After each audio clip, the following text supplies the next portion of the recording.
Hello all. तो finally HPPSC के द्वारा प्रोविजनल आंसर की को रिलीज किया गया है और अगर हम इसको प्रोविजनल आंसर की ही कहें तो ज़्यादा बेटर है। और ये जो आप हेडिंग देख रहे हो करेक्शंस की, तो हम में तो चलिए एक दो करेक्शन जरूर है हमारी जो आंसर की है उसमें एक क्वेश्चन जो है हम लोग जरूर चेंज करेंगे जो कमीशन का सही है, लेकिन इसके साथ साथ 4 से 5 क्वेश्चन जनरल स्टडीज में और 5 क्वेश्चन सी सेट में सीधे ऐसे हैं जो गलत हैं। सी सेट में तो ऐसे हैं कि इंटरनेट से उठे हुए क्वेश्चन है, वहां पे गलत हुए हैं, तो आंसर की में भी गलत है। तो ऐसा तो आई थिंक कोई भी एक्सपेक्ट नहीं करता इतनी प्रेस्टिजियस ऑर्गेनाइजेशन से। और अगर हम लोग जनरल स्टडीज की बात करेंगे, जीएस की बात करेंगे, तो वहां पे कुछ क्वेश्चंस ऐसे हैं जिनमें अगेन हम लोग जो है वो सिर्फ रिप्रेजेंटेशन भेज सकते हैं। तो मैं हमारा जो आंसर था, कमीशन का जो आंसर था, जहां जहां मिसमैच है उस क्वेश्चन को मैं हाईलाइट करूंगा और जहां पे हमारा गलत होगा तो मैं बताऊंगा कि हमारा जो है ये सवाल गलत था। और जहां पे डाउटफुल होगा, इवन जैसे इकोनॉमिक सर्वे के रेफरेंस भी देंगे हम लोग, जमून बोखरा के रेफरेंस भी आप सब लोगों के साथ शेयर करेंगे। तो चलिए सबसे पहले हम लोग एक एक करके सारे के सारे जो सवाल हैं उनको देख लेते हैं। जीएस इसी वीडियो में जनरल स्टडी के साथ साथ जो सी सैट के आंसर्स हैं उनको भी हम लोग डिस्कस कर लेंगे। होपफुली आप लोग बहुत ज्यादा डरे नहीं होंगे सी सैट से, लेकिन अगर आप में से कोई ऐसा है जो अभी भी सी सैट में बॉर्डर लाइन पे है और वो 5 क्वेश्चन उसके गलत हुए होंगे या 5 क्वेश्चन जो हमारे अकॉर्डिंगली सही होंगे और जो कमीशन उसके द्वारा गलत हो गए होंगे, तो उसको डिसहार्टन होने की आवश्यकता नहीं है, क्योंकि 5 question specifically C SAT exam बहुत ज्यादा मायने रखते हैं। तो चलिए सबसे पहले हम धीरे धीरे एक क्वेश्चन करके जो है वो देख लेते हैं कि कौन कौन सा जो सवाल है जिसके ऊपर हम लोगों को चेंजेस करने की आवश्यकता है और कौन सा ऐसा सवाल है जिसको जो है वो कमीशन के द्वारा डिस्कार्ड कर देना चाहिए। और इसका जो आंसर है वो देखिए, सबसे पहले तो सेकंड क्वेश्चन है। देखिए सेकंड क्वेश्चन जो है हमारा आंसर ए था, कमीशन के द्वारा जो आंसर दिया गया वो डी दिया गया। पहली स्टेटमेंट को रीड करते हैं, development expenditure of the central government does not include defence expenditure. Clear, ये स्टेटमेंट तो सही है। एंड ग्रांट टू स्टेट्स, तो बहुत सारे लोग जो है वो यहां पे कंफ्यूज हुए कि ग्रांट टू स्टेट जो है वो तो डेवलपमेंट एक्सपेंडिचर का हिस्सा आता है, तो पहली स्टेटमेंट इनकरेक्ट होगी और कमीशन ने भी उसको इनकरेक्ट माना हुआ है। कमीशन के अकॉर्डिंगली वो आंसर डी है। मैं यहां पे सीधा सीधा आपको रेफरेंस दूंगा, फोटो भी हम लोग शेयर करेंगे आपके साथ। एनसीईआरटी क्लास 12th की है, 5th चैप्टर है, government budget and economy, page number 69 है। क्लासिफिकेशन ऑफ एक्सपेंडिचर का पहला पैराग्राफ जहां पे रेवेन्यू एक्सपेंडिचर को समझाया गया है, वहां पे डायरेक्टली लिखा गया है कि जो स्टेट है या जो ग्रांट दी जाती है स्टेट को, वो जो है उसको हम लोग इस एक्सपेंडिचर का हिस्सा नहीं मानते हैं, इवन दो इस पैसे को डेवलपमेंटल एक्टिविटीज के लिए, एसेट क्रिएशन के लिए यूज किया जा सकता है। तो एनसीईआरटी की सीधी सीधी रेफरेंस है, जिसके कारण हम लोगों ने पहली स्टेटमेंट को सही माना था। तो हम हमारा आंसर ए है और अभी भी हम लोग जो इस आंसर के ऊपर इंटैक्ट है। और मैंने आप लोगों को पेज नंबर भी बता दिया। जो एनसीईआरटी के स्निपेट हैं वो थोड़ी देर में जैसे सेशन खत्म होगा हम लोग अपना जो टेलीग्राम चैनल है उसके ऊपर शेयर कर देंगे। क्लियर। तो जो पहली करेक्शन जिसकी आवश्यकता आई थिंक कमीशन को ही है, वो आप लोग जो स्क्रीन के ऊपर देख सकते हो सकता है कि रीजन लॉजिक कुछ और हो, लेकिन अगेन हम लोग जब भी कोई आंसर बनाते हैं तो उसका कोई ना कोई रीजन जरूर होता है कि कोई ना कोई सोर्स हमारे पास होता है और हम कोशिश यही करते हैं। वैसे तो टाइम हम लोगों के पास भी बहुत ज्यादा नहीं होता, लेकिन हम लोग जो है वो कोशिश ये करते हैं कि कम से कम समय जो है, कम से कम टाइम जो है उसमें हम लोग जो हमारे आंसर्स हैं उनको हम लोग मार्क करें। क्लियर। चलिए, तो दूसरे सवाल में मिसमैच था, मैंने आपको बता दिया। मेरे accordingly A is the correct answer, commission के अकॉर्डिंगली डी है। हम लोग आपको स्निपेट भेज देंगे, आप रिप्रेजेंटेशन अपनी भेज सकते हो। क्लियर। अब देखिए कुछ लोगों का शायद गलत भी हुआ होगा, तो अगेन देखिए आंसर की में इस तरह की चीजें हमेशा देखने को मिलती हैं, क्योंकि कुछ क्वेश्चन इंटरप्रिटेशन ओरिएंटेड होते हैं जो किसी का भी सही या गलत नहीं हो सकता है। तो फाइनली जब फाइनल आंसर की आएगी फ्यूचर में, तो वो जो फाइनल होगी उसी के अकॉर्डिंगली हम लोगों ने अपने नंबर जो है उनको मार्क करना है। क्लियर। लेकिन हम लोग अपनी जस्टिफिकेशन यहाँ पे प्रॉपर्ली आपको देंगे। तो सेकंड क्वेश्चन जो है वो होपफुली आपको समझ आ गया, इसका आंसर जो है वो ए ही है। मैंने आपको रेफरेंस दे दी, वहां पे रेवेन्यू एक्सपेंडिचर को एक बार पढ़ लेना, उसके अंदर क्या क्या चीजें जो इंक्लूड की जाती हैं, और ग्रांट जो स्टेट्स को दी जाती है वो डेवलपमेंटल एक्सपेंडिचर का हिस्सा नहीं है। क्लियर। चलिए अब आ जाइए 18th नंबर क्वेश्चन के ऊपर। Which of the following century is not known for tigers. अब देखिए अगर हम ऐसा कहें कि जी जो ये काजीरंगा है वन राइनो के लिए फेमस है और टाइगर के लिए नहीं है, और टाइगर वहां पे है, तो आई थिंक ये कोई बहुत ज्यादा लॉजिकल आर्गूमेंट नहीं रहेगा। क्योंकि अगर हम लोग कवल की बात करें, दुधवा की बात करें, काजीरंगा की बात करें, तो यहाँ पे हर जगह जो वो टाइगर्स हमें देखने को मिलते हैं। बस एक ही जगह जहाँ पे टाइगर नहीं है, किसी जमाने में हुआ करते थे, दैट इज योर हजारीबाग। तो आंसर हमारा था डी, एचपीएएस ने दिया है बी। अगेन हम अभी भी अपना जो आंसर है उसके ऊपर फर्म है। और जो गवर्नमेंट की साइट्स हैं जहां पे कैटेगरिकली लिखा गया है कि यहां पे टाइगर नहीं है, तो जहां टाइगर नहीं है, अब ऐसा नहीं है कि वॉज नोन फॉर जो है वो आपका जो है वो टाइगर्स के लिए हो सकता है। क्लियर। तो यहाँ पे जो आंसर रहेगा वो डी रहेगा, क्योंकि बाकी जगहों के ऊपर जो है वो हम लोगों को आज भी टाइगर देखने को मिलते हैं। अगर वॉज होता तो शायद आंसर जो है वो डिफरेंट हो सकता था, लेकिन आंसर जो इज में है, प्रेजेंट में है, तो यही कारण है इसका जो आंसर है वो हमारा क्या रहेगा, डी रहेगा। क्लियर कि हजार जो आपका Hazaribagh it is not known for tiger at least presently. Clear. तो 18वां सवाल जो है उसमें होपफुली आप लोगों को हमारी तरफ से अगेन जो गवर्नमेंट साइट है, जो डाउट्स हैं, जो भी है ना, जो रिप्रेजेंटेशन है, वो हम लोग जो आपके साथ डिस्कस कर लेंगे। अब इसके बाद सारे सवाल हमारे वाले जो थे वो बिल्कुल सही हैं। हिमाचल प्रदेश जीके में हम लोग आते हैं। हिमाचल प्रदेश जीके में हम लोग आते हैं। देखिए, अब देखिए ये दो क्वेश्चन वही थे जिनको मैं कल भी आप लोगों के साथ डिस्कस कर रहा था और मैं कह रहा था कि क्वेश्चन जो वो रॉन्गली फ्रेम्ड है।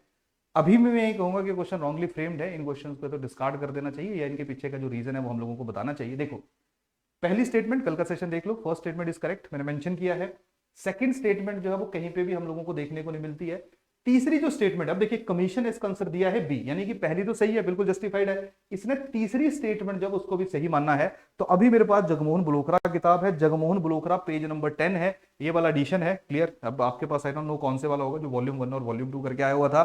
तो उसमें देखिए यहां पे लिखा है दी famous Janskar range fall in this part of the Pradesh. It is the easternmost range and separate Spiti and Kinnauр from Tibet.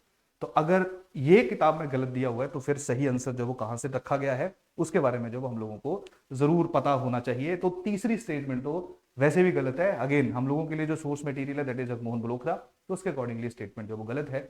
यही कारण है, अगर मान लीजिए अब कमीशन के आंसर की से पता लग रहा है कि शायद सेकंड स्टेटमेंट भी जो वो गलत है, तो फिर ये स्टेटमेंट, या क्योंकि चौथी स्टेटमेंट तो वैसे ही गलत है, तो ये क्वेश्चन जो है वो डिस्कार्ड कर देना चाहिए। इस क्वेश्चन को जो वो रखने की आई थिंक ज्यादा आवश्यकता नहीं है। क्लियर। अब यहाँ पे एक जैसे एक मियां गोवर्धन सिंह किताब भी है, उसमें जरूर, उसमें जैसे आई थिंक मेरे पास यही पड़ी हुई है, उसमें जरूर ये लिखा हुआ है। तो अगर मान लीजिए किसी को ये रिप्रेजेंटेशन भी भेजनी है, तो ऐसा नहीं है कि किताबें जो हम लोगों के पास ज्यादा रहती है, तो अगर किसी को रिप्रेजेंटेशन यहाँ से भी भेजनी है, किसी का मान लीजिए कि ये क्वेश्चन के थ्रू ये आंसर बच जाता है, तो दूसरा काउंटर आर्गूमेंट इसका ये भी है, आई थिंक ये है, ये देखिए मियां गोवर्धन सिंह जी की किताब है, ये भी वेल नोन राइटर है। क्लियर। यहाँ पे लिखा हुआ है Zanskar range is eastern range which separate Spiti and Kashmir from Tibet. Clear. तो ये दोनों लाइन जो है वो यहाँ पे मेंशन्ड है। तो अभी एक किताब सही है, वो सही है, लेकिन हम लोग जो है वो क्योंकि मैक्सिमम रिकमेंडेड किताब यही है, तो अब इन दोनों में से अगर कोई गलत होगी तो अगेन हम भी इसमें कुछ नहीं कर सकते हैं। तो यहाँ पे जो आंसर है, हम अभी भी इसके ऊपर इंटैक्ट है कि आंसर जो है इसका क्या होना चाहिए, डी इसका आंसर होना चाहिए, ना कि बी। क्लियर। अगेन रेफरेंस हमारे लिए है जगमोहन बलोकरा। तो ये क्वेश्चन ऐसा है जिसमें दो अलग अलग बुक्स, रिकमेंडेड बुक्स हैं, इन दोनों में अलग अलग डाटा दिया गया है, तो शायद ये क्वेश्चन जो है वो डिस्कार्ड करना ज्यादा समझदारी रहेगी। क्लियर। तो 36 जो वो ये है, तो दोनों फोटो में खींच के भेज दूंगा, तो आप रिप्रेजेंटेशन अपने अपने अकॉर्डिंगली अपने अपने फेवर में दे सकते हो। इसके बाद जो अगला सवाल है वो आई थिंक एक हिमाचल जीके का क्वेश्चन और है, वो तो गलत है, इनका कमीशन वालों का गलत है क्वेश्चन। ये है 43, विच of the following statement is not correct. अब देखिए यहां पे कमीशन ने आंसर दिया है ए, हमने आंसर दिया था सी, जो मैंने आपको कहा था कि वो आंसर सी नहीं हो सकता है, क्योंकि रीजन उसका क्या है कि कोई भी स्टेटमेंट जो वो सही नहीं बन रही है।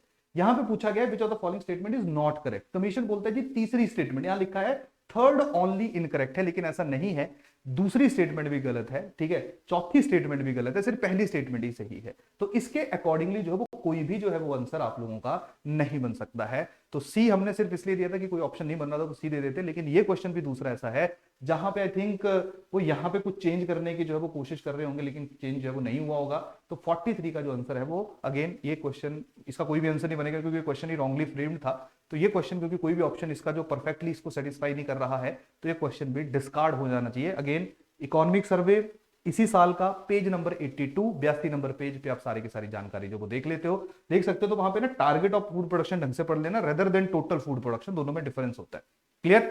तो यहां तक कहानी सबको समझ आ गया। तो 43 जो है उसका आंसर आपका कोई भी नहीं बनेगा, ना हमारा सही है ना उनका सही है, ये क्वेश्चन जो वो डिस्कार्ड हो जाना चाहिए। क्लियर। तो ये वाला सवाल हमारा एक और आ गया, जो अगेन कमीशन के द्वारा या जो क्वेश्चन बना हुआ है वो क्वेश्चन जो वो ज्यादा सही क्या क्वेश्चन जो है वो आपका सही नहीं है। इसके साथ 64 नंबर क्वेश्चन पे ये बड़ा सरप्राइजिंगली गलत क्वेश्चन हुआ है 64। देखिए आप लोग ऐसे मिल जाएगा कि कौन सा हमारा आंसर है, कौन सा जो है वो कमीशन का आंसर है, तो ज्यादा टेंशन लेने की आपको जरूरत नहीं। तो जिन्होंने हमारे अकॉर्डिंगली आंसर की बनाई होगी वो इसके अकॉर्डिंगली जो है वो अपने आप को रेक्टिफाई कर सकते हैं। 64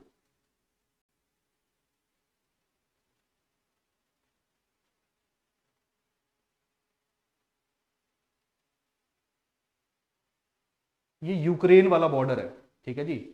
तो अब देखो यार, इसका आंसर कमीशन ने सी बताया, ये क्वेश्चन तो बिल्कुल ही गलत है। अगर आप मैप उठा के देख लो, कुछ भी देख लो, जो जॉर्जिया उसका कोई लेना देना नहीं है। क्लियर। बाकी सारे के सारे जो देश हैं वो जो है बिल्कुल उसकी बाउंड्री के साथ ही टच करते हैं, तो इसका आंसर जो है वो ए रहेगा, इसका आंसर जो है वो सी नहीं होगा। आप कोई भी एटलस है ना, कहीं से भी जो हमारे गवर्नमेंट रिकमेंडेड स्कूल्स वगैरह है वहां से जो है वो रिप्रेजेंटेशन के रूप में भेज सकते हैं। हमारे पास जो सोर्स है वो भी हम लोग आपके साथ शेयर करेंगे। तो अगेन ये कमीशन का आंसर जो गलत है, इसका आंसर जो है वो ए होना चाहिए, क्वेश्चन डिस्कार्ड नहीं होगा, इसमें आंसर ही हमारा चेंज होगा।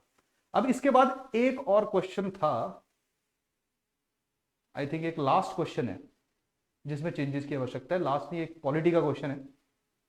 अगेन पॉलिटी का क्वेश्चन है,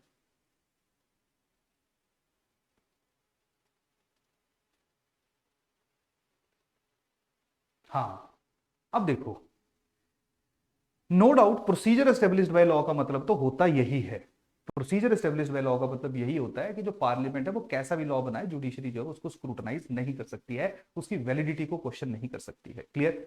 लेकिन सबसे बड़ी बात यहां पे क्या है कि जो कॉन्स्टिट्यूशन होता है वो लिखा क्या हुआ है या उसका मतलब तब क्या था जब हमने उसको अडॉप्ट किया है, वो ज्यादा मायने नहीं रखता है। जो जुडिशरी है उसको रिस्पॉन्सिबिलिटी दी गई है कॉन्स्टिट्यूशन की इंटरप्रिटेशन की, तो कॉन्स्टिट्यूशन में क्या लिखा गया है वो सही है या गलत है, वो बेटर है कि जुडिशरी के जो केसेस है उनके ऊपर छोड़ दिया जाए। तो यहाँ पे जो आंसर आया है, कमीशन ने आंसर इसका सी दिया है, हमने इसका आंसर जो वो बी दिया है। अभी भी मैं अगेन अपना जो हमारा जो आंसर है उसके मेरे पूरा रीजन जो है वो आप लोगों को बता देता हूँ, लेकिन इसके साथ साथ मैं आपको एक और चीज भी बताता हूँ कि जो क्वेश्चन है वो इनकम्प्लीट है। ये इनकम्प्लीट कैसे है? क्योंकि जिस भी सोर्स से क्वेश्चन जो है वो पिक किया गया है, जिस भी सोर्स से क्वेश्चन जब उसको उठाया गया है, वहां पे जो लाइन है, जजेस in India can declare a law invalid simply because in their opinion the law is now due और इनजस्ट। तो ये पूरी लाइन जो है ना, और इनजस्ट, ये पूरी लाइन जो है वो आपकी कंप्लीट ही नहीं है। तो पहली लाइन तो वैसे भी बहुत ज्यादा समझ नहीं आ रही है कि क्या लिखने की कोशिश हो रही है। दूसरी बात है, procedure established by law by concept चले जो स्टार्टिंग से था, तो वो तो बिल्कुल यही आंसर, इसका सी ही आंसर बनेगा। पर जो हमारा फिर तो 9 शेड्यूल जो है उसमें भी आईआर कोयलो केस के बाद कहा गया कि ओपन टू जुडिशियल रिव्यू है। क्लियर। तो चाहे लिखा कुछ मर्जी है हमारा कॉन्स्टिट्यूशन के आर्टिकल 31 में, लेकिन 31 बी में, क्लियर, लेकिन उसके साथ साथ हम पढ़ते इसको यही है कि that is open to judicial review. Similarly procedure established by law को अब जब हम लोग इंटरप्रेट करते हैं आफ्टर मेनका गांधी केस, तो वहां पे अगर कोई भी अनजस्टिफाइड, कोई भी अनफेयर लॉ जो पार्लियामेंट के द्वारा पास किया गया है, तो it can be challenged in the judiciary. Clear. तो इसका answer concept again due process of law का लगेगा, चाहे लिखा प्रोसीजर एस्टेब्लिश्ड बाय लॉ है, रेफरेंस है मेनका गांधी जजमेंट। क्लियर। तो हमारे अकॉर्डिंगली जो आंसर है वो अभी भी बी होना चाहिए, सी जो है वो इसका आंसर नहीं हो सकता है। क्लियर। क्योंकि इंटरप्रिटेशन का जिम्मेवारी जो वो जुडिशरी को दिया गया है। तो ये हमारे 5 क्वेश्चन थे। आई थिंक इनमें से 5 में से जो है वो कोई भी ऐसा सवाल नहीं है जहां पे डबल जो है, या 1-2 क्वेश्चन तो कमीशन के निकलेंगे, 2 क्वेश्चन तो एलिमिनेट हो गए, और उसके साथ साथ जो भी सोर्सेज हैं, जो भी रेफरेंसेज हैं, वो मैंने आप सब लोगों के साथ जो वो बिल्कुल सही तरीके से जो वो शेयर कर लिए। तो ध्यान रखिए, क्योंकि अगेन मैं फिर से कह रहा हूँ कि हम लोग जब आते हैं कि जैसे कल पेपर हुआ तो हम आगे कि जी आंसर की है, तो अगर मान लीजिए हमारे में गलतियां भी निकलती हैं तो इट इज आर रिस्पॉन्सिबिलिटी, क्योंकि देखिए गलती होने की संभावना रहती है कि जिस तरह का पेपर था, जैसे एक क्वेश्चन तो शायद नॉट करेक्ट और इनकरेक्ट में कमीशन से भी गलत हो गया, आप लोगों ने भी गलतियां की होंगी, हम लोगों से भी गलतियां हो सकती है, क्लियर हो क्या सकती है, हम लोग भी गलतियां करते हैं। तो अगर हमने गलती की होती है, अगर हमारे में 10 क्वेश्चन भी गलत होते तब भी हम लोग आते हैं और बोलते हैं कि जी कमीशन के आंसर जो है वो सही है, हमसे गलती होगी। क्लियर। तो ट्रांसपेरेंसी जो है वो हम लोगों को हमेशा ही, मतलब हम लोगों को तो करना ही चाहिए काम, लेकिन हम सब लोगों को जो है वो इस तरीके से आगे बढ़ना चाहिए। क्लियर। तो जो मैंने डाउट रेज किए हैं, मैं इनकी रेफरेंस जो है वो टेलीग्राम के ऊपर अभी थोड़ी देर में जो है वो डाल दूंगा। अब जो हमारे रीजनिंग वाले मैम हैं वो भी आपके साथ बताएंगे कि 5 क्वेश्चन जो है वो जो आंसर की में दिए गए हैं वो किस तरीके से गलत है। क्लियर। किस तरीके से जो गलत है। तो मैम जो है वो थोड़ी देर में आ रहे हैं, 1 सेकंड रुक जाओ।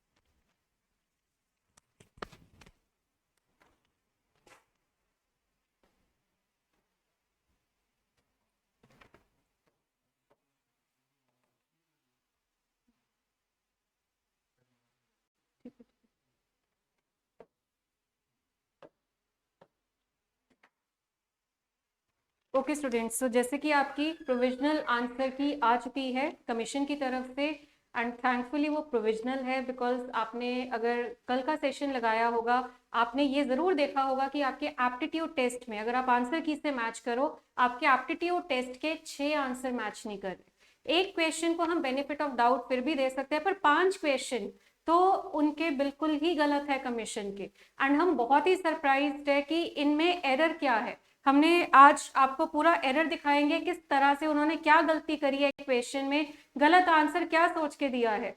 तो ये सारी चीजें आज आपको विद प्रूफ में बताऊंगी। बट ये बहुत ही डिसअपॉइंटिंग है कमीशन की तरफ से कि इतने बड़े एग्जाम में इस तरह की मिस्टेक हो रही है। तो चलिए, जैसे कि आपका ये फर्स्ट एरर आपका आया है वो 21st क्वेश्चन में रहा है। हाँ जी, 21st क्वेश्चन में आप देख सकते हैं कि इसने बोला था E is between B and C, which of the following is false। ये क्वेश्चन था। कल के सेशन में मैंने आपको इसका आंसर बताया था ऑप्शन नंबर ए, क्योंकि ये बिल्कुल गलत है।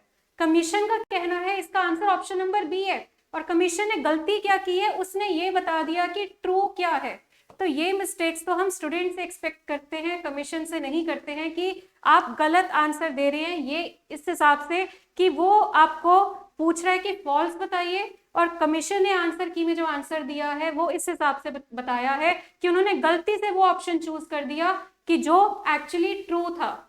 तो ये पहला एरर जो आपका है क्वेश्चन नंबर 21। और मैं आपको ये बता दूं ये रेफरेंस के लिए कि ये सीरीज बी है आपकी, जिसमें 21st क्वेश्चन का आंसर ए ही बनता है। और क्यों ए है ये आपने कल पूरा मैंने डिस्कस किया था, जिसमें हमने पूरी ऑफिशियल आंसर की, ऑफिशियल नहीं, हमने जो आंसर की आपके साथ डिस्कस करी है उसका आंसर बिल्कुल सही है।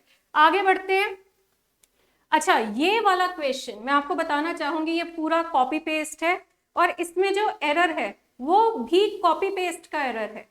तो बहुत ही डिसअपॉइंटिंग है ये बात कि यहाँ पे आपको ये जो कंडीशंस दे रखी थी, इसमें उन्होंने ये जो पॉइंट दी है कि not be more than 40 years age on 23/1993। तो आप देख सकते हैं कि एक 28th क्वेश्चन है जिसका आंसर हमारे हिसाब से था ऑप्शन नंबर ए, जिसका था not to be selected. Not to be selected answer था हमारे हिसाब से, पर कमीशन ने इसका आंसर दिया है ऑप्शन नंबर बी, जो कि बोल रहा है शी विल बी सिलेक्टेड। उसने बी ऑप्शन कैसे बोला ये देखो, ये है आपके सामने प्रूफ। ये मैं आपको प्लेटफॉर्म नहीं बताऊंगी, बट ये एक वेबसाइट है जहां से ये क्वेश्चन कॉपी पेस्ट हुआ है, और क्योंकि उस वेबसाइट पे गलत आंसर था ऑप्शन नंबर बी, जिस वजह से उन्होंने, मतलब क्वेश्चन कॉपी पेस्ट हो गए, वैसे तो वो भी एक्सेप्टेबल नहीं है, बट आंसर भी कॉपी पेस्ट हो रहा है। एटलीस्ट एक पूरी तरह से मतलब आपका प्रूफ रीड होना चाहिए पेपर, ठीक है। बट चलिए, उन्होंने ऑप्शन नंबर बी क्वेश्चन के साथ साथ आंसर भी कॉपी पेस्ट हो रखा है, जो कि एक्चुअली गलत है। गलत क्यों है ये भी मैं आपको बता देती हूँ। उसने बोला 39 इयर्स की एज है एज ऑन 10 Feb 92। मैं आपको ओरिजिनल क्वेश्चन ही दिखाती हूँ। ओरिजिनल जो कमीशन ने दिया है 39 इयर्स ओल्ड ऑन 10 February 1992, ठीक है। तो उसने जो आपको एज ऑन बोला था उसका एज ऑन है 23/93, जब उसकी एज हो जाएगी 40+, यानी फोर्थ कंडीशन तो क्वालिफाई नहीं हो रही। और अगर फोर्थ कंडीशन क्वालिफाई नहीं हो रही है तो उसकी तो कोई एक्सेप्शन भी नहीं है। एक्सेप्शन आपकी फर्स्ट, सेकंड और थर्ड की है। तो हमारा सिंपल सा इसका आंसर था कि she will not be selected, जो कि ऑप्शन नंबर ए है। तो हमने आपको जो कल आंसर बताया है वो बिल्कुल सही था, option number A, that is not to be selected. अच्छा, एक और क्वेश्चन आपके सामने है उसी प्लेटफॉर्म का, और जैसे कि आपके डिसीजन मेकिंग के 13 क्वेश्चंस आए थे, तो ये सारे 13 क्वेश्चंस इस वेबसाइट पे सीक्वेंस में दे रखे थे, ठीक है। तो ये आपको मैं दूसरा क्वेश्चन दिखा रही हूँ, एक और जिसका आंसर गलत है आपका कमीशन की तरफ से, वो है आपका क्वेश्चन नंबर 29। अब इसमें क्या हुआ, 29 का हमने आपको आंसर दिया था ऑप्शन नंबर ए, जो कि बिल्कुल सही है, बट कमीशन ने बोला 29 का आंसर ऑप्शन नंबर डी, जो कि गलत है। और उन्होंने डी ऑप्शन क्यों बोला, उसका कारण है ये वेबसाइट, क्योंकि वेबसाइट पे भी ऑप्शन नंबर डी बोला गया है। तो अगेन कॉपी पेस्ट आंसर हो रखा है। और ये क्यों गलत है ये देखिए, उसने जो आपको बोला था 39 ईयर ओल्ड ऑन 10 February 1992, आप देखिए अपने क्वेश्चन को, उसका डेट ऑफ बर्थ ही कितना दिया हुआ है, 30 दिसंबर 95 डेट ऑफ बर्थ, वो बॉर्न ही 95 है। तो एज ऑन 92 वो 40 साल की कैसे हो सकती है, या 40 से कम भी वो कैसे हो सकती है, ठीक है। तो आप देख सकते हैं कि उस हिसाब से अगर हम देखें तो इसका जो आंसर है राइट उसका डेट ऑफ बर्थ जो दिया हुआ है वो 30 दिसंबर 95 है, राइट। तो चलिए आगे बढ़ते हैं नेक्स्ट क्वेश्चन की तरफ। ओके तो 31 to 37 जो आपको दिया हुआ था उसमें क्या मिस्टेक हुई है ये देखिए एक बार। आपको यहाँ पे जो कंडीशंस गिवन है एक्चुअली हुआ क्या, हाँ जी ये देखिए इसमें जो ऑप्शंस आपको गिवन है, A option cabin is not to be provided, B option if independent cabin is to be provided, ठीक है, if independent AC cabin is to be provided, and D option है if the information given is not adequate to take decision, information जो कि adequate नहीं है। ये options थे, पर अगर आप अपनी कंडीशंस को एक बार चेक करते हैं, हाँ जी एक बार अगर आप अपनी कंडीशंस को चेक करते हैं, यहाँ पे क्या है independent AC cabin, independent cabin, independent AC cabin with anti room, ये वाला तो ऑप्शन ही नहीं दिया। यहाँ पे आपको कंडीशन में गिवन है, इंफॉर्मेशन में गिवन है, बट ऑप्शन आपको गिवन नहीं है। तो आप देख सकते हैं उस हिसाब से अब आंसर में गड़बड़ कहाँ हुई है। ये वाला क्वेश्चन देखिए, राजन खुराना बेसिक कंडीशन सारी सेटिस्फाई हो रही है, at present he is branch manager, ठीक है। अब हमारा आंसर था इसका 32 का ऑप्शन नंबर सी, ठीक है। कमीशन ने इसका आंसर दिया है ऑप्शन नंबर डी। अब हुआ क्या एक्चुअली आपके सामने ये देखिए एक प्रूफ, ये अगेन मैंने जैसा कि बोला 13 के 13 क्वेश्चन सीक्वेंस में थे, ठीक है। तो यहाँ पे ऑप्शन नंबर डी दिया हुआ है और डी का मतलब यहाँ पे था ये एक्चुअली जिस वेबसाइट से कॉपी हुआ है वहां पे 5 ऑप्शन थे, बट क्योंकि आपका क्वेश्चन का फॉर्मेट है कि आपको 4 ऑप्शन आते हैं तो उन्होंने एक ऑप्शन कम कर दिया, बट आंसर तो चेंज किया नहीं, ठीक है। अब यहाँ पे इन्होंने ऑप्शन जो आंसर अपने क्वेश्चन के हिसाब से दिए वो देखिए, इन्होंने बोला ऑप्शन नंबर डी जो कि था information given is not adequate. अब देखो ये हम फिर भी थोड़ा चलो एक बेनिफिट ऑफ डाउट दे देते हैं, बट वो बहुत ही मतलब इलॉजिकल होगा वैसे तो, क्योंकि उसने बोला information given is not adequate, है ना। इंफॉर्मेशन तो एडिक्वेट है, बट जो आंसर है वो ऑप्शंस में गिवन नहीं है, राइट। ऑप्शन जो आ रहा है इसका आंसर कि वो कैबिन देना है विद एंटी रूम, वो ऑप्शन में ही नहीं दिया हुआ, एक्चुअली ये बनता है। तो इंफॉर्मेशन गिवन में वैसे कोई फॉल्ट नहीं है, गिवन इंफॉर्मेशन बिल्कुल सही है, ठीक है। बट जो आपको बाकी क्वेश्चन अगर आप चेकआउट करो तो आप देख सकते हैं कि यहाँ पे बाकी ऑप्शन अगर आप देखो वहां पे गिवन नहीं है। तो इससे बेटर अगर वो ये बोलते हैं ना डी ऑप्शन में कि situation is not given in other options, तो वो ज्यादा बेटर था। बट उनका जो क्लेम है डी ऑप्शन की information given is not adequate, ये जस्टिफाइड नहीं है बिल्कुल भी। तो चलिए जिस वजह से इस क्वेश्चन का आंसर हो सकता है पेपर में भी जब आपने सॉल्व किया हो आपको लगा हो कि वो वाला ऑप्शन तो गिवन ही नहीं है कि independent AC room with anti room, है ना, वो वाला तो ऑप्शन गिवन ही नहीं है, तो हो सकता है आपने डी ऑप्शन मार्क कर दिया, ठीक है। देखिए लॉजिकली तो वैसे डी ऑप्शन बनता नहीं है, यहाँ पे क्वेश्चन में प्रिंटिंग एरर एक्सेप्टेबल है, ठीक है। बट और प्रिंटिंग एरर भी ऐसा है कि सिर्फ आपके क्वेश्चन के पैटर्न को जस्टिफाई करने के लिए 5 ऑप्शन में से एक ऑप्शन को उड़ा दिया और आंसर चेंज नहीं हुआ, राइट। ये प्रिंटिंग एरर था, बट एनीवेज आप देख सकते हैं कि मतलब आंसर इसका जो है सी ऑप्शन हमने क्यों लिया, क्योंकि इंडिपेंडेंट एसी कैबिन तो मिला ना, विद एंटी रूम नहीं दिया हुआ पर इंडिपेंडेंट एसी कैबिन तो मिला ना, तो हमने उस रीजन से ऑप्शन नंबर सी बोला था। तो देखते हैं कमीशन अब इसका आंसर क्या देती है। आगे बढ़ते हैं, एक क्वेश्चन जरा मुझे आपसे डिस्कस करना है जो मैं कर चुकी हूँ, आई थिंक ये वाला, ओके हाँ जी। यहाँ पे एक्चुअली उन्होंने जो बोला कि उसका डेट ऑफ बर्थ जो है वो 30 दिसंबर 95 है, ठीक है, 30 दिसंबर 95 है। अब अगर उसका डेट ऑफ बर्थ जो है वो 95 है, उसने बोला था एज ऑन 1992, ठीक है, उसकी उम्र जो है वो 40 से लेस हो, ठीक है, उसकी उम्र एज ऑन 1992 40 से लेस हो। एक्चुअली ये डिटेल एरर है, ठीक है। ये अगर आप देखो अगर उसका डेट ऑफ बर्थ ये है तो उसकी उम्र 40 से कम ही बनेगी, पर उसकी उम्र तो 0 बन रही है, ये प्रॉब्लम आ रही है। मतलब ये डिटेल ही आपस में, मतलब अगर आप देखो क्वेश्चन में डिटेल जो गिवन है वही ढंग से गिवन नहीं है। तो हम इसका आंसर ये भी बोल सकते थे, जैसे कि आपका ये वाला क्वेश्चन था बट इसमें वो दिया ही नहीं हुआ था कि information given is not adequate, वो तो अगले वाले क्वेश्चन में था। तो मतलब इस क्वेश्चन में आपका डिटेल एरर भी आप मान सकते हैं। बट चलिए कोई बात नहीं, आगे बढ़ते हैं नेक्स्ट क्वेश्चन की तरफ। अब नेक्स्ट जो मैंने आपको बताना है एरर